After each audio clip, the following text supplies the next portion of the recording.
छोटे बच्चे उम्मीदवार हो करके आए हैं, इसलिए पहले इनके लिए कहना चाहिए। पौधे होते हैं कोमल कोमल,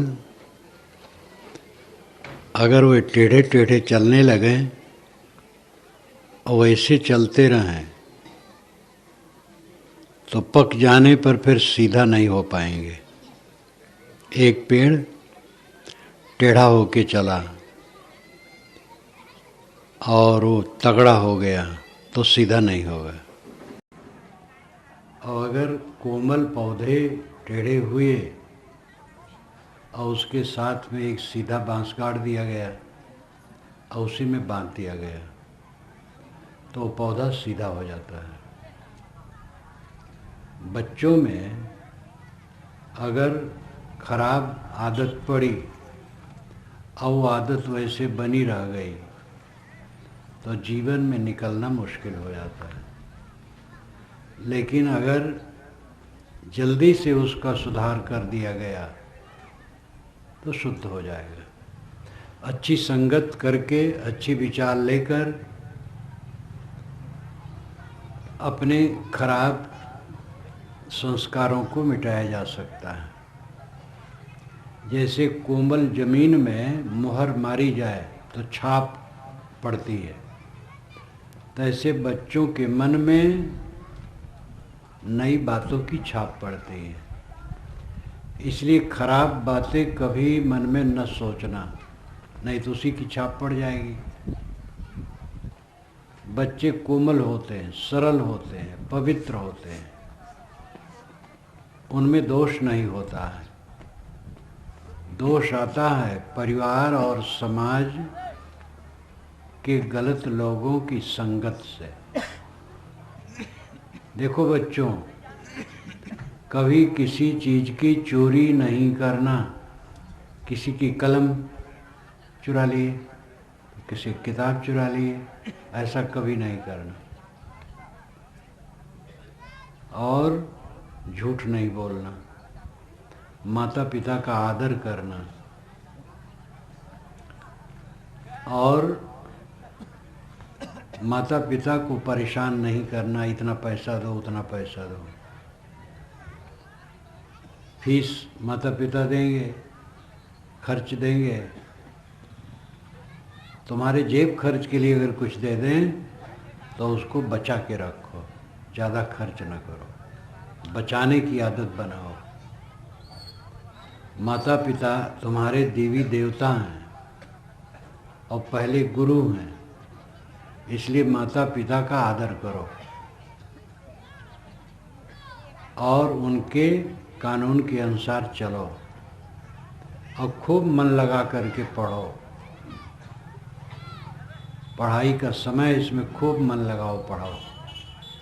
और घर में तुम्हारे धर्म की पुस्तकें हों तो उसको भी थोड़ा थोड़ा पढ़ा करो, उसमें तुम्हें अच्छी बातें मिलेंगी। संयम से रहो, अपने मन को खराब न करो। जब उम्र बढ़ती है तो धीरे धीरे खराब का समय आता है, पहले से सावधान रहो। और अध्यापक गुरु है, उसका आदर करो। तुम लोगों में भी कोई गुरु बनोगे तो यही चाहोगे तुम्हारा आदर हो, तो अपने गुरु का आदर नहीं करोगे तो तुम्हारा आदर कैसे होगा। इसलिए अपने गुरु का आदर करो और मन लगा करके पढ़ो। ये थोड़ी बात मैंने इन हरे ड्रेस में आए हुए बच्चों के लिए कही, अब सबके लिए कहूँगा। साहब ने कहा है, कहो अमर का सो लागा, चेतन हारा चेत सुभागा। अम्बर मध्य दिसे तारा, एक चेता एक चितवन हारा।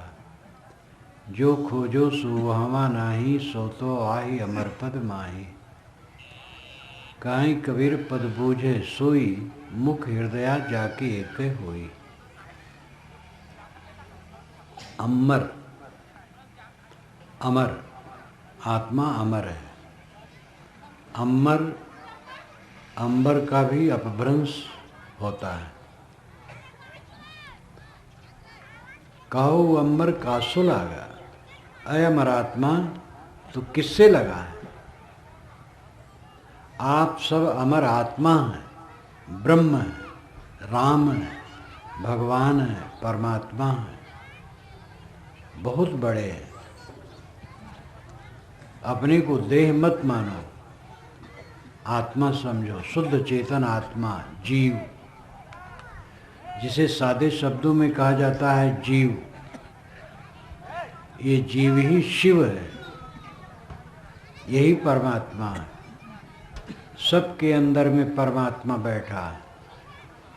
तुम अमर आत्मा हो, किससे लग रहे हो? बीड़ी पीते हो? बीड़ी पीने वाले इसमें कई हो गए। अगर कहूँ हाथ उठाओ तो लोग लज्जा करेंगे, इसलिए मैं समाज में हाथ नहीं उठवाता। अंदर अंदर समझ लो, बीड़ी पीने वाले, तम्बाकू खाने वाले, गुड़ाकू घिसने वाले, गुटखा खाने वाले, अंदर अंदर समझ लो आप परमात्मा हो। तम्बाकू क्यों खाते हो? बीड़ी क्यों पीते हो? सिगरेट क्यों पीते हो? मांस गोश्त अगर कोई खाता है, कितना गलत करता है। पराई स्त्री पर कुदृष्टि करते हो, बहुत गलत करते हो। देवियां पर, पुरुष पर अगर कुदृष्टि करती वह गलत करती हैं। दूसरे के धन को नाजायज रूप से लेना चाहते हो, कितना गलत करते हो। किसमें लगे हो? और उच्च स्तर में देखो, जिन बाल बच्चों में पच रहे हो वह बाल बच्चे तुम्हारे नहीं हैं, थोड़े दिन का संबंध है, फिर छूट जाएगा। इसलिए बाल बच्चों की सेवा कर दो, मोह न करो। सेवा करो, सेवा कम की जाती, मोह ज़्यादा किया जाता है, इसलिए झगड़ा होता है। सेवा जो उचित है करो, मोह न करो। संसार से तरने का एक ही तरीका है, काहीं कबीर ते उबरे जाहि न मोह समाए।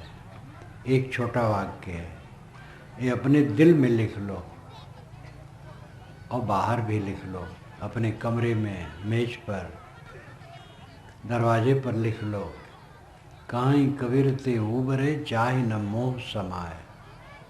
ये छोटे वाक्य का प्रयोग जीवन में कर लिया जाए तो जीवन का बेड़ा पार है। काठमांडू में हमारे भक्त थे मीन बहादुर थापा, वे जज थे, फिर वहाँ के सुप्रीम कोर्ट के जज हुए, फिर वहाँ राजा के उस यानी जजों के ऊपर जो वो मुकदमा होता था कि कोई आदमी फांसी की सज़ा हो गई, आजीवन कारावास हो गया, तो अब अप्लाई करता कि क्षमा कर दिया जाए। तो वो जज जो उसमें एक से अधिक होते हैं और निर्णय ले करके फिर राजा से भी आज्ञा ले करके क्षमा भी कर सकते हैं, उसमें वो हुए, ऊंचे से ऊंचे स्तर में गए। वो जज थे, तो उनकी मेज पर श्री विशाल साहब की बाणी पड़ी थी, जगत में रह के करिहो काह। ये भवयान में एक शब्द है जिसकी हेडिंग है, जगत में रह के करिहो काह। जगत में रह करके क्या करोगे? तो एक मौक्किल जिसका मुकदमा था वो सामने खड़ा था, देखा, पढ़ लिया, कहा हुजूर इसको मुझे देंगे, मैं नोट कर लूँ? कह ले लो। तो उसने नोट किया, जगत में रह के करिहो कहा। तो जज साहब ने कहा कि पूरा शब्द नोट कर लो? कि नहीं साहब, पूरा हो गया। उसके पश्चात तो कचहरी में नहीं आया, कोई नहीं देखा उसको। फिर लोग अनुमान करते हो विरक्त हो गया। जगत में रह के करियो का, जगत में रह करके क्या करोगे? लड़ाई करोगे, झगड़ा करोगे, मोह करोगे, बैर करोगे, काम वासना में उलझोगे, क्रोध में, लोभ में, मोह में, चिंता में, उद्वेग में, अशांत में, क्या करोगे? जगत में रह के करियो का। एक पंक्ति का उसने आदर किया और जीवन बदल गया। अगर अपने जीवन को हम बदलें तो थोड़े में बदल सकते हैं। प्रेरणा ले लें और बदलें। कहाँ कबीर तिरुबरे जाए न मोह समाए, केवल यही अपने जीवन में उतार लें तो जीवन बदल जाएगा। जिस परिवार को अपना मानते हो वह आपका नहीं है। जिस घर को अपना मानते हो वो आपका नहीं है। जिस मठ को अपना मानते हो आपका नहीं है। जो कुछ मानते हो आपका नहीं है। वो व्यवहार है, एक सपने की तरह 4 दिन का व्यवहार है, फिर सब मिट जाएगा। रोज रोज गाढ़ी नींद में जाते हो तब कुछ ख्याल रहता है, ध्यान दो। जब गाढ़ी नींद में जाते हो तो अपने देह का ख्याल नहीं रहता है, देह ही भूल जाती है और देह के साथ सारी चीज़ें भूल जाती हैं। सारा संसार मानो गायब हो गया। और जब शरीर छूट जाएगा सदा के लिए गायब हो जाएगा। इस बात पर क्यों नहीं ध्यान देते हो? आजकल में सब खो जाएगा, कुछ रहेगा नहीं। किसके लिए पाप करते हो? किसके लिए मन खराब करते हो? कौन आपका मित्र है और कौन बैरी है? न कोई मित्र है न बैरी है। अपने मन को समता में लाओ। कहो अंबर कासो लागा, एक वाक्य ये तीर की तरह है। अय अमर परमात्मा, कहाँ लग गए हो? आप शुद्ध बुद्ध निर्मल हो, आप में दुख नहीं है, संताप नहीं है, पीड़ा नहीं है, और पीड़ा में लग गए हो, उलझ गए हो, गंदगी में लग गए हो। चेतन हारा चेत सुभागा, तुम सौभाग्यशाली हो, उत्तम मानव हो, विवेक संपन्न मानव हो और चेतने योग्य हो। इसलिए चेत जाओ, जग जाओ। चेतन हारा चेत सुभागा, असौभाग्यशाली चेत जा। चेतने मतलब क्या है? जग जाना, सावधान हो जाना, खराब रास्ता छोड़ देना, गलत काम छोड़ देना, गलत सोचना, गलत बोलना, गलत करना छोड़ देना। गलत क्या है? अपने मन को विकारी बनाना, ये गलत है। काम क्रोध लोभ मोह में मन को उलझाना गलत है। दूसरे को कटु कहना गलत है। दूसरे का अहित करना गलत है।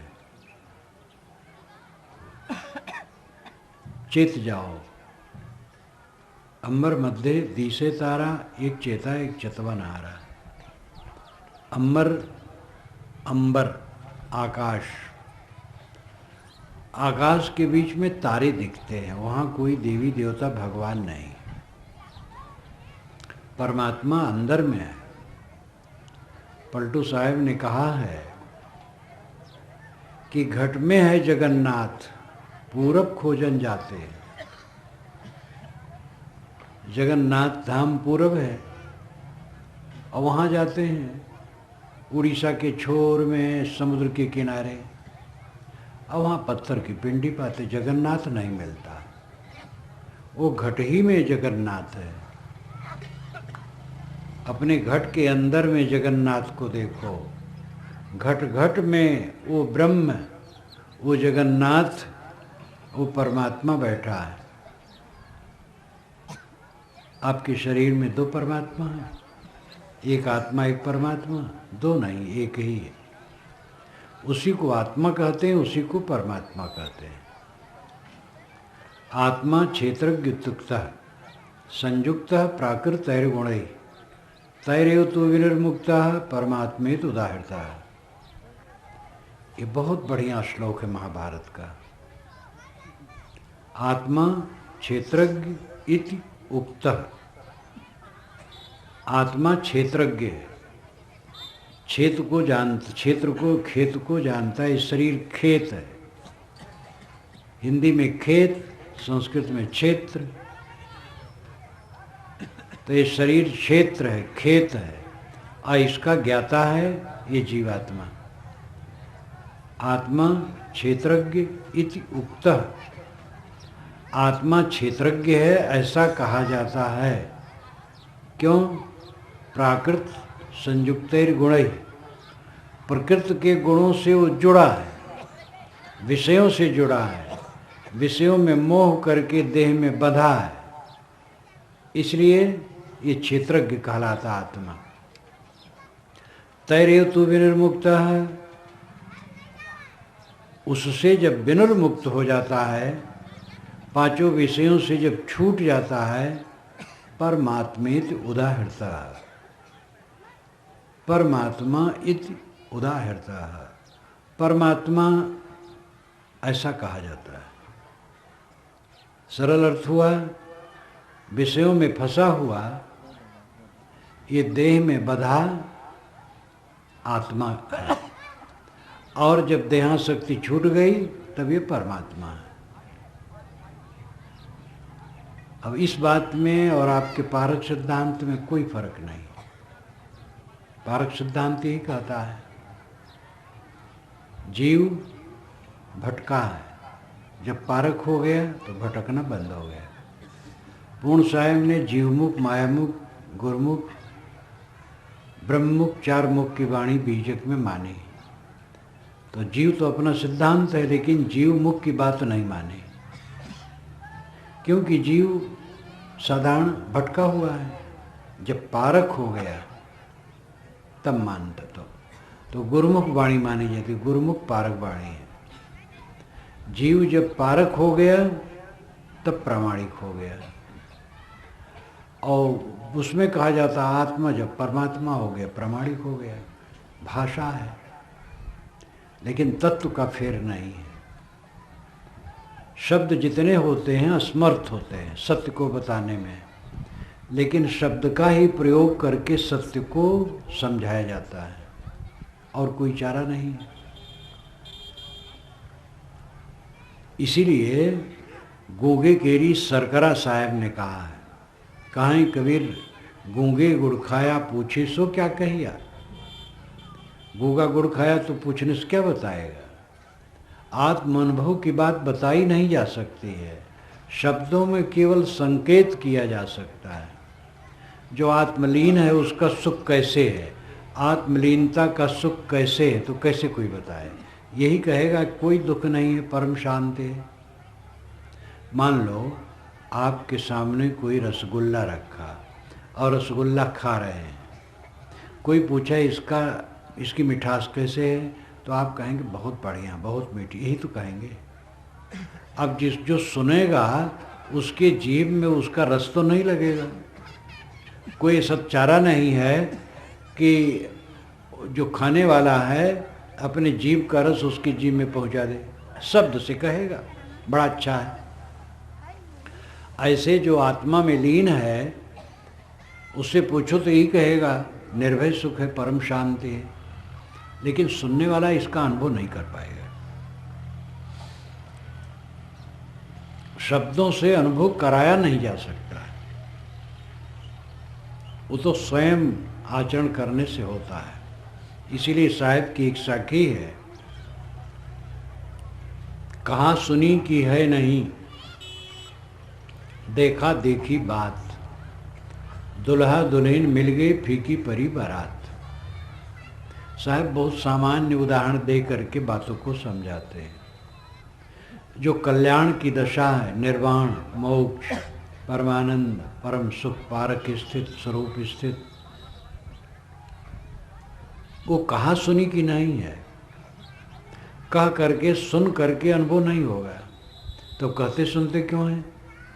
क्योंकि धीरे धीरे उसका अभ्यास हो और साधना करें तो पकड़ में आ जाएगा। जैसे माँ शिष्य को, बच्चे को, शिष्य तो खैर नहीं समझेगा, बालक है, उसको कहती है देखो बेटा मेरी उंगली के सामने वो चंद्रमा है, तो पहले उंगली दिखाए, तो कहा देखो वो पेड़ दोनों शाखाओं के बीच में वो चमकता है, तो उंगली और शाखाएं ये तो यही है, चंद्रमा करोड़ों कोस दूर है, लेकिन ये आधार है।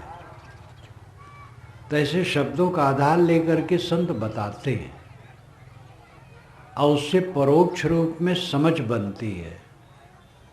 जब आदमी साधना करने लगता है और मन मरने लगता है तब उसका अनुभव होने लगता है, और जब मन बिल्कुल मर जाता है तब उसका निरंतर अनुभव होता है। तो साहब कहते कहा सुनी की है नहीं, ये अंतिम बात कहा सुनी की नहीं है, देखा देखी बात। देखा देखी का मतलब, अब देखा देखी भी शब्द आंख से देखने को गया, लेकिन इसका अर्थ है आत्म साक्षात्कार, अनुभव। जिसका मन शांत है, भूत भविष्य की कल्पना नहीं करता है, देखे सुने भोगी की बात नहीं सोचता है, शांत निर्विकल्प, वो देखा देखी का जगह है, अपरोक्ष अनुभव। कहा सुनी की है नहीं, देखा देखी बात। तो उदाहरण देते हैं साहब, दुल्हा दुल्हन मिल गए फीकी परी बारात, ये आपके अनुभव का विषय है। बारात देखते रहते हैं, जाते रहते हैं, स्वयं भी सब आप दुल्हा बने हैं, ये बच्चे अभी नहीं बने हैं। जो बच्चे न बनना चाहें वो न बनेंगे, बड़ा कठिन है न बनना, हाथ पैर रंगाने का बड़ा मन होता है तो आप लोग दुल्हा बने खुद जानते हैं। बारात जा रही है, आजकल तो बड़ी बड़ी बारात सजती, पहले छोटी बारात होती थी, लेकिन बाराती तब भी जो बन सकता था अपना अच्छा कपड़ा पहन के जाते थे। अगर कुर्ता शर्ट नहीं अपने पास तो मित्र से ले लेते थे 2 दिन के लिए उधारी, जूते बढ़िया नहीं तो मित्र के जूते ले लेते थे। तो एक एक बाराती भी पूरा दूल्हा जैसा सजना चाहता है, और सब बाराती सज धज के गए। जब वहाँ गए, मंडप में विवाह हुआ तो दुल्हा दुल्हन मिल गए, और बाराती बेवकूफ़ बन करके लौट आए, कुछ नहीं पाए दुल्हा दुल्हन मिल गए, फीकी परी बारात। तो दुल्हा दुल्हन है आत्मा और मनोवृत्ति। जब मन मर गया, अहंकार शून्य हो गया और लगता है सब झूठ है, हमारे बाबे दादे नहीं रहे, हमारे पिता के पिता जिन्होंने कमा करके बड़ा मकान बनवाया था, बड़ी इज्जत अपनाई थी, उनका शरीर नहीं रहा, पिता का नहीं रहा, गुरु का नहीं रहा, मेरा भी नहीं रहेगा। जानते तो सब हैं, लेकिन इस प्रकार जो अभ्यास करने लगता है, इसको हरदम देखता है, तो उसका मन मर जाता है। मन मर जाने का मतलब अहंकार शून्य हो जाता है। एक मन मरना तो ये भी है, निराश हो गया, क्या कहूँ, मेरा कोई नहीं है, पत्नी कहा नहीं मानती है, लड़के भी कहा नहीं मानते हैं, मेरा जीवन क्या होगा, बड़ा दुख है, ये मन मर गया तो ये तो विनाश है। लेकिन विवेक से मन मर गया, मन में तृष्णा ही नहीं, कुछ कामना नहीं रही, तो दूल्हा दुल्हन मिल गए। दूल्हा है आत्मा, दुल्हन है मनोवृत्ति, मनोवृत्ति आत्मलीन हो गई, फीकी परी बारात। बारात तत्व प्रकृति है, शरीर, शरीर में तत्व प्रकृति सब फीकी, आँख नाक कान जीभ चाम के विषय फीके, सब फीके, संसार फीका है। सेमल के फूल और फल देखने में बड़े बड़े फूल होते हैं। सेमल का वृक्ष मैं देखा हूँ, पूरा बसंत में लाल लाल फूलों से ढक जाता था और फिर उसमें फल भी मध्य दर्जे के बड़े बड़े आते थे।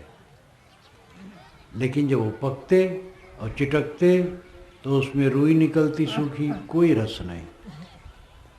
सारे संसार की चमक दमक ऐसे है, कुछ सार नहीं। जिन युवक और युवतियों को चमकते देखो आज, थोड़े दिन में बूढ़े होते देखो। जिनके चेहरे को देख करके देखते रहने का मन होता, आज उनकी तरफ देखने का मन नहीं होता। खटाई की तरह सूख गए। आंखें कमल की तरह थीं, अब बैठ गईं। मुंह बड़ा सुंदर, अब दांत उखड़ गए, कुआं की तरह हो गया। सब बेकार। ये 4 दिन की चांदनी में क्या रखा है? फीकी परी बारात। जो अंतर्मुख हुआ उसका बाहर सब फीका हो गया। अम्बर मध्य दिसे तारा। आकाश में तारे दिखते, वहां भगवान भवानी नहीं। तुम्हारे में है एक चेता, एक चेतवनहारा। एक चेतने वाला है, एक चेताने वाला है। गुरु शिष्य की यही परंपरा है। जो खोजो सो वहां नहीं। जो तुम खोज रहे हो तारा में नहीं है, चांद सितारों में नहीं है, लोक लोकांतर में नहीं है। सो तो आही अमर पद माही। वो अमर पद में अपने स्वरूप में है, अपने आप में है। कहीं कबीर पद बूझे सोई, मुख हृदय जाके एके हुई।